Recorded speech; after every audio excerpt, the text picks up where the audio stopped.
नमस्ते दोस्तों, मैं एस्ट्रो ज्योति आज की बात में आप सबका स्वागत करती हूँ। आइए आज की बात कर लेते हैं। आज बड़ा ही अच्छा दिन है, मंगलवार है। मंगलवार के दिन पे आप हनुमान जी के मंदिर जाएं और हनुमान जी को चोला चढ़ाएं, हनुमान जी को सिंदूर चढ़ाएं और उनके दाएं पैर से सिंदूर लेकर अपने मस्तक पर लगाएंगे तो आपकी सारी कामनाएं पूरी हो जाएंगी। और आज शुक्ल योग है। शुक्ल योग में कार्य में सफलता जरूर मिलती है। आज कोई भी काम करेंगे उसमें सफलता जरूर मिलेगी। गुरु या प्रभु की कृपा बरसती है और मंत्र भी सिद्ध होते हैं। और स्वाति नक्षत्र है। स्वाति नक्षत्र एक अच्छा नक्षत्र है जिसका स्वामी है राहु। तो राहु का मंत्र भी चांद कर सकते हैं। और आज की खास बात, आज भगवान कल्कि की जयंती मनाई जाएगी। कल्कि अवतार श्रावण शुक्ल की षष्ठी को कल्कि जयंती मनाई जाती है। भगवान विष्णु के प्रमुख 10 अवतारों के बारे में बताया गया है और भगवान का 10वां अवतार कल्कि अवतार होगा। इसके बारे में मैं विस्तार से एंड में बताऊंगी डिटेल में। सावन माह के शुक्ल पक्ष की षष्ठी को कल्कि अवतार होना है। सावन के मंगलवार को मंगला गौरी व्रत का भी विधान है। सावन के मंगलवार को मंगला गौरी व्रत करते हैं और मंगला गौरी व्रत को मोरावत व्रत के नाम से भी जाना जाता है। मैंने पिछले 5-6 मंगलवार को मैंने बताया है, विधि पूरी बताई है। फिर से एक बार बता देती हूँ। भगवान शिव और माता पार्वती को सावन मास बहुत प्रिय है। सावन के मंगलवार को माता गौरी की पूजा की जाती है। मंगल की शांति के लिए व्रत और हनुमान जी की पूजा की जाती है। और सावन महीने में मंगलवार स्त्रियों के लिए खास सौभाग्यदायक है। मंगला गौरी व्रत के प्रभाव से विवाह में जो विलंब आ रहा है वो समाप्त हो जाता है। दाम्पत्य जीवन सुखी रहता है और पुत्र की भी प्राप्ति होती है। यह व्रत पहले सावन में पिता के घर करने का विधान है और बाकी 4 वर्ष पति के घर में करने का विधान है। इस व्रत से पति के आने वाले संकट टल जाते हैं। विवाहित स्त्री पति के बड़ी आयु और उसकी कामना, उसकी सेहत की कामना के लिए व्रत करती है। इस दिन व्यक्ति को नित्य कर्मों से निवृत्त होकर संकल्प करना चाहिए कि मैं ये व्रत सुखी जीवन, दाम्पत्य जीवन और अपने पति के स्वास्थ्य के लिए, धन के लिए कर रही हूँ। आचमन मार्चन पर चौकी पर लाल कपड़ा बिछाएं और 16 लड्डू, 16 फल, 16 पान, 16 लवंग, इलायची, सुहाग का सामान, मिठाई माता के सामने रखकर अष्टगंध से लिखित यंत्र स्थापित करें। मंगला गौरी की कथा सुननी है और फिर 16 बत्तियों वाला दीपक से आरती भी करनी है। 16 बत्तियों का दीपक जलाना है। 16 लड्डू अपने सास को और अन्य सामग्री ब्राह्मण को दे देनी है। 5 साल तक मंगला गौरी का पूजन और व्रत किया जाता है और 5वें साल के बाद व्रत का उद्यापन करना चाहिए। कुंडली में जिसे मांगलिक योग है, पुरुष वो भी इस व्रत को कर सकते हैं। इससे कुंडली में मौजूद मंगल का अशुभ प्रभाव कम होता है।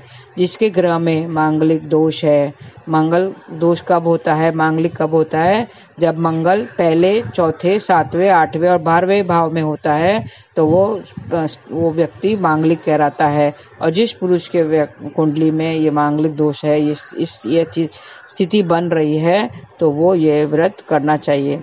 एक कटोरी में सिंदूर लेकर चमेली का तेल मिलाएं और हनुमान जी को अर्पित करें। ये उपाय बता रही हूँ छोटे छोटे, जिसको करने से आपका दिन आज सफल होगा और आप विशेष इच्छाओं की पूर्ति होगी, मनोकामना सारी पूरी होगी। तो विशेष इच्छाओं के लिए हनुमान जी को चमेली का तेल चढ़ाएं। हाथी के 2 खिलौने लाकर उन्हें साफ पानी से धोएं। घर में पूजा के मंदिर में रखें, दीपक जलाएं। जीवन में खुशियां लाने के लिए प्रार्थना करें तो जीवन में सब मंगलमय होगा। हाथी का जोड़ा ना मिले तो तस्वीर ही ला सकते हैं। हनुमान जी की तस्वीर के सामने बैठकर मंत्र जाप करें। ओम हं हनुमते नमः 21 बार मंत्र जाप करना है तो आपका सारे कार्य सब सिद्ध हो जाएंगे। एक पान के पत्ते को साफ पानी से धोएं।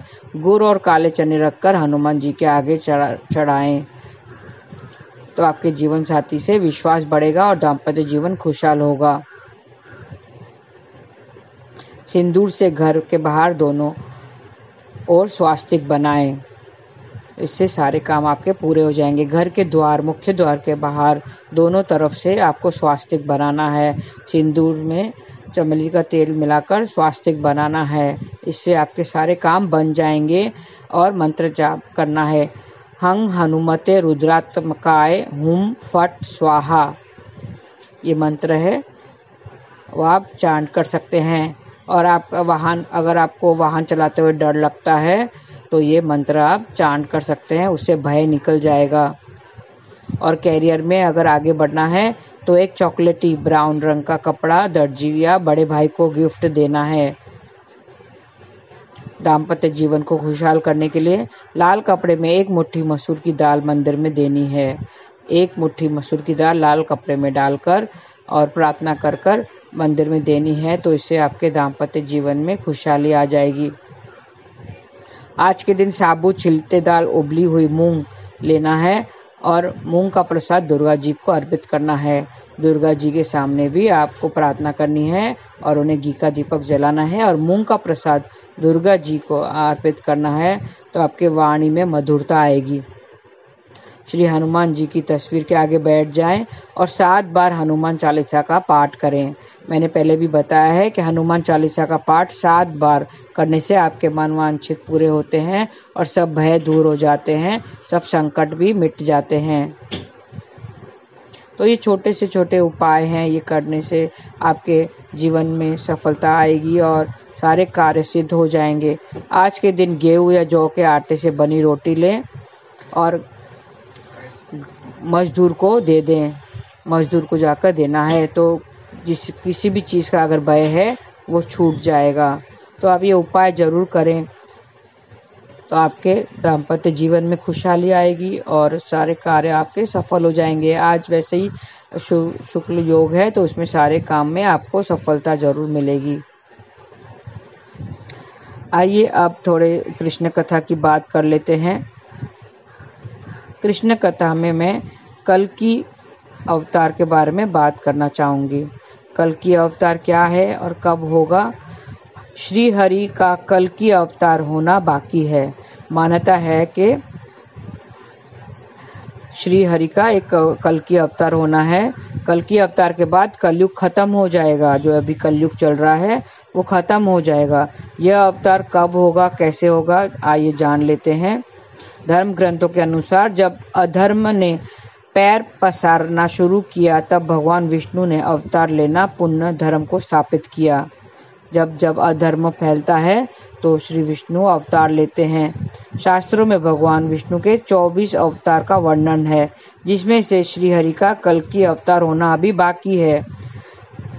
कल्कि अवतार को भगवान विष्णु का भविष्य का 10वां अवतार माना जाता है। भविष्य में 10 अवतार का वर्णन किया है, जिसमें 9 हो गए हैं, 10वां कल्कि अवतार है। मान्यता है कि कल्कि अवतार के बाद कलयुग खत्म हो जाएगा। पुराणों के अनुसार कलयुग के अंत में भगवान विष्णु कल्कि रूप के अवतार लेंगे। सनातन धर्म की मान्यता के अनुसार अधर्म को खत्म करने और सतयुग के पुनरुत्थान से अवतार होगा। कल्कि अवतार लेकर श्री हरि धरती से पापियों का नाश करेंगे और फिर धर्म का पताका लहराएंगे। धर्म ग्रंथों के अनुसार कलयुग का प्रारंभ 3102 ईस्वी पूर्व से हुआ था। कलयुग चालू हो गया है 3102 ईस्वी पूर्व हो चुका है। श्री कृष्ण ने पृथ्वी लोक से विदा लेते हुए कलयुग का प्रथम चरण शुरू हो गया था। जब श्री कृष्ण पृथ्वी लोक से विदा लिए थे, तब उस टाइम पे कलयुग शुरू हो गया था। पुराणों के अनुसार पृथ्वी पर कलयुग का इतिहास 4,32,000 वर्षों का होगा। अभी मैं कैलकुलेशंस थोड़ा बता रही हूँ, आप ध्यान से देखें। श्री कृष्ण ने बताया है, पुराणों के अनुसार पृथ्वी पर कलयुग का इतिहास 4,32,000 वर्ष का होगा।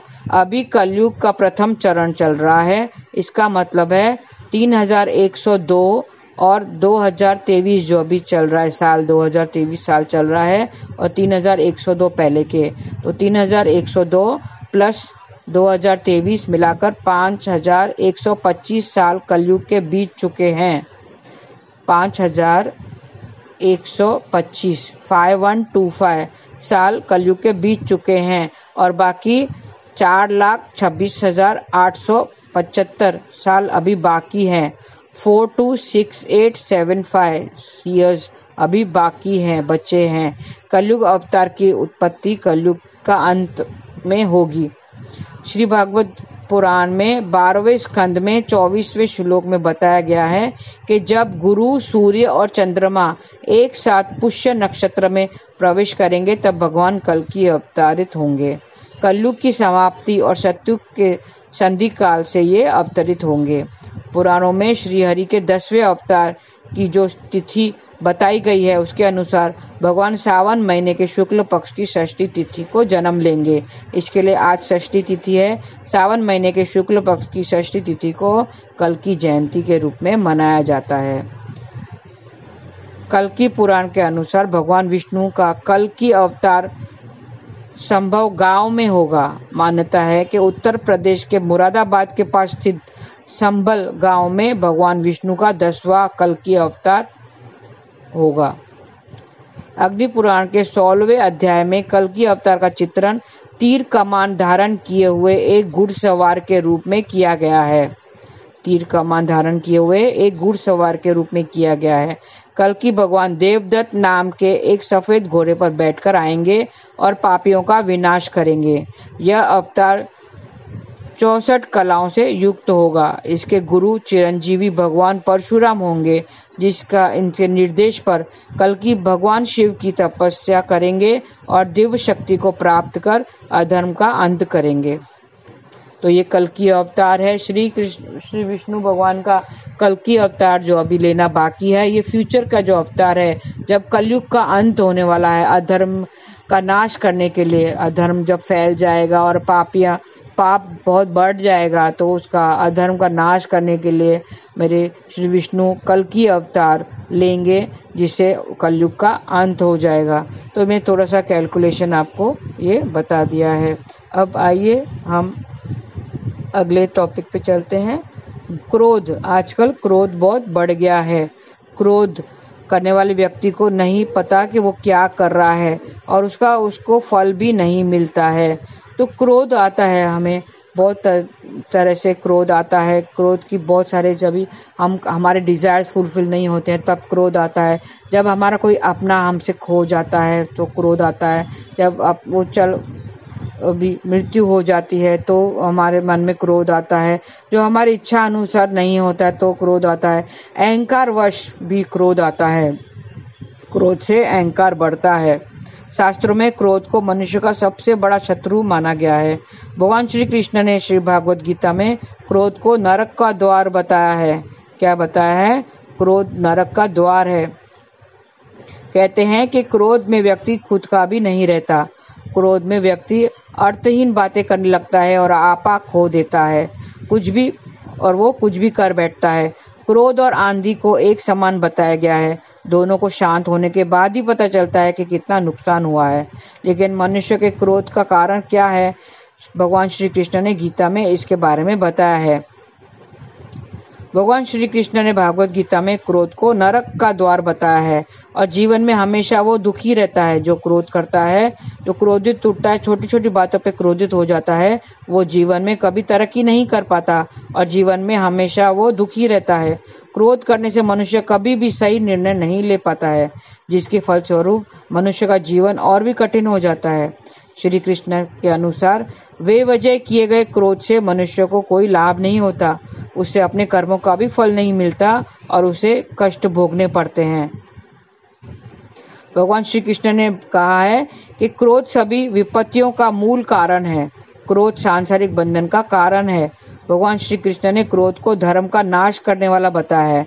इसके लिए मनुष्य को क्रोध का त्याग कर देना चाहिए। श्री कृष्ण ने बताया है कि क्रोध से भ्रम पैदा होता है, भ्रम से बुद्धि खराब होती है और जब बुद्धि विग्रह होती है, जब खराब होती है तो तर्क नष्ट हो जाता है। जब तर्क ही नष्ट हो गया तो व्यक्ति का पतन हो जाता है। श्री कृष्ण ने भागवत में क्रोध के कारण का साथ इसके निवारण भी बताए हैं। भागवत गीता में अध्याय 2 में लिखा है कि मनुष्य को निरंतर कर्म करते रहना चाहिए। क्या करना, मैंने कर्म के बारे में कल विस्तार से बताया था कि हमें निरंतर कर्म करते रहना चाहिए, फल की इच्छा नहीं रखनी चाहिए और किसी भी कार्य को करने से पहले उसके परिणाम को जान लेना चाहिए। इससे क्रोध में नियंत्रण मिलेगा, क्रोध कम हो जाएगा। अगर हमने कर्म करने से पहले उसके परिणाम को हमने जान लिया और उसके बारे में सोच लिया तो हमारे क्रोध कम हो जाएगा। मनुष्य को संयम के साथ कार्य करना चाहिए तथा नित्य नियम से भगवान की भक्ति करना चाहिए और हमेशा धर्म के मार्ग पर चलना चाहिए, तो क्रोध हमें नहीं आएगा। क्रोध आने से, क्रोध क्यों आता है? हमें अहंकारवश क्रोध आता है। जैसे अभी न्यूज़ में भी आया है कि एक लेडी गायक सिंगर थी, वो जब गा रही थी स्टेज पर तो वहाँ पे जो पब्लिक थी उनमें से एक जन ने उसके ऊपर पानी फेंका, पानी का ग्लास उस पर फेंका, कपड़ों पे फेंका, तो उसे इतना गुस्सा आ गया कि उसने जो माइक जिस पे गा रही थी वो उठाकर पब्लिक पे फेंक दिया। तो ऐसे गुस्से को अपने नियंत्रण करना चाहिए और उसका परिणाम पहले सोच लेना चाहिए कि क्या होगा, नहीं तो उसका परिणाम बहुत बुरा होता है और अहंकार हो जाता है। हमें हमारे मन में अहंकार आ जाता है, जिसके लिए रामदेव महाराज ने एक भजन कहा है, थोड़ा ध्यान से सुन लेते हैं।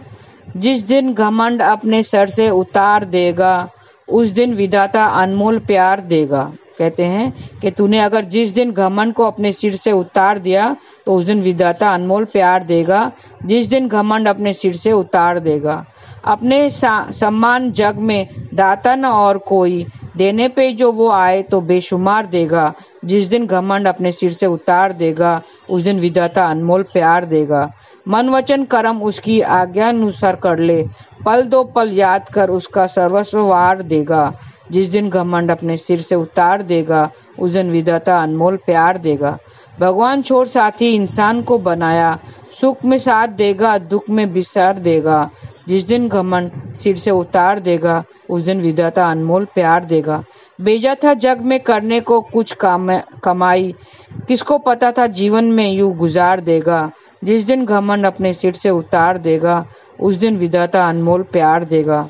ये भजन कहता है कि हमारे सिर पे इतना घमंड चढ़ गया है कि हमने सब कुछ नष्ट कर दिया है, और जिस दिन वो अगर घमंड अपने सिर से अगर हमारा उतर जाएगा उस दिन भी विधाता हमें अनमोल प्यार देगा। और हम जिस वो कार्य के वजह से हम इस पृथ्वी पर आए हैं वो हमें पूरा करना है और हमें अपने कर्तव्य सब पूरा करते हुए हमें सब ये अहंकार, क्रोध, राग, द्वेष ये सब मन से निकाल देना है। तो आप देखेंगे कि भगवान भी हमें प्यार करेगा और अपने पास रखेगा। तो हमें भगवान को अपने पास रखना चाहिए, नाम जाप करना चाहिए, हरे कृष्ण कृष्ण कृष्ण हरे हरे, हरे राम राम राम हरे हरे। ऐसा आपने जाप कर लिया और आदत डाल दी, एक बार मेडिटेशन करना है, ध्यान करना है, नाम जाप करना है, कीर्तन सत्संग करना है, तो भगवान को अपने पास पाएंगे। और फिर ये घमंड क्या है, कुछ भी कोई भी विकार आपके पास नहीं आएगा, अहंकार नहीं आएगा, क्रोध नहीं होगा, गुस्सा नहीं होगा। तो गुस्सा को नियंत्रण करने के लिए हमें मेडिटेशन करना चाहिए, ध्यान में बैठना चाहिए, भगवान का नाम जाप करना चाहिए। तो इस तरह से नाम जाप करके हम क्रोध को अपने से दूर रख सकेंगे और जब क्रोध ही दूर हो गया तो हमारा सब नियंत्रण हो जाएगा, हम तन मन को हम अपने नियंत्रण कर सकेंगे। तो आइए नाम जाप करते हम अपना जीवन व्यतीत करें। आज के लिए इतना ही, धन्यवाद। आपका दिन शुभ रहे। हरे कृष्णा।